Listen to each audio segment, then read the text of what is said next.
ഇതിൻ്റെ അകത്ത് ഇത് പരിഹരിക്കാൻ എളുപ്പമാണ്. ഇത് പരിഹരിക്കാതിരിക്കുന്നതിൻ്റെ പിന്നിലാണ് രാഷ്ട്രീയം ഉള്ളത്.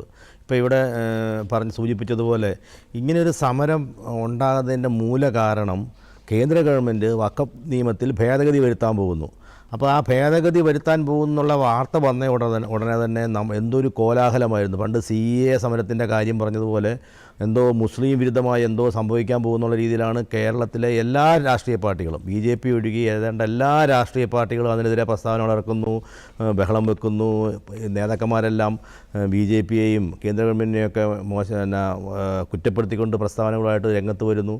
അപ്പോൾ അന്നേരം തന്നെ സർക്കാരിൻ്റെ വക്താക്കളും അതുപോലെ BJPയോ അല്ല NDAയുടെ വക്താക്കളോ ഒക്കെ പറഞ്ഞ് ഇത് ഈ BJP ഇപ്പം ഇന്നലെ കൊണ്ടുവന്ന ഒരു തീരുമാനമൊന്നും അല്ല ഈ നിയമ ഭേദഗതി.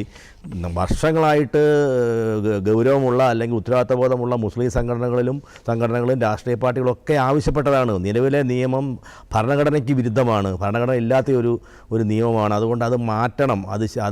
അതിൻ്റെ ഭാഗമായിട്ട് രാജ്യവ്യാപകമായിട്ട് അഴിമതി അല്ലെങ്കിൽ സ്വജനപക്ഷപാതം, ഭൂമി കയ്യേറ്റം, മാഫിയ പ്രവർത്തനമൊക്കെ നടക്കുന്നു. അതുകൊണ്ട് ഈ വഖഫ് ഇപ്പോഴുള്ള നിലവിലെ നിയമം ഒരു കാരണവശാലും ആ രീതി പോകരുതെന്ന് പല കമ്മീഷനുകളും പല കമ്മിറ്റികളും ശുപാർശ ചെയ്തതിൻ്റെ എല്ലാം കൂടെ ക്രോഡീകരിച്ച് നിയമം ഭേദഗതി ചെയ്യാൻ വേണ്ടി നരേന്ദ്രമോദി സർക്കാർ ശ്രമിച്ചപ്പം അതിന് എന്തോ BJP മുസ്ലിം വിരുദ്ധമായിട്ട് എന്തോ ചെയ്യുന്നു പറഞ്ഞു വ്യാപകമായ പ്രചരണം നടത്തി. പ്രചരണം മാത്രമല്ല, വഖഫ് ഭേദഗതി നിയമത്തെ ഒറ്റക്കെട്ടായി നിന്ന് എതിർത്തുകൊണ്ട്, അല്ല അത് പാടില്ല എന്ന് പറഞ്ഞുകൊണ്ട് നമ്മുടെ കേരള നിയമസഭ പ്രമേയം വരെ പാസ്സാക്കി.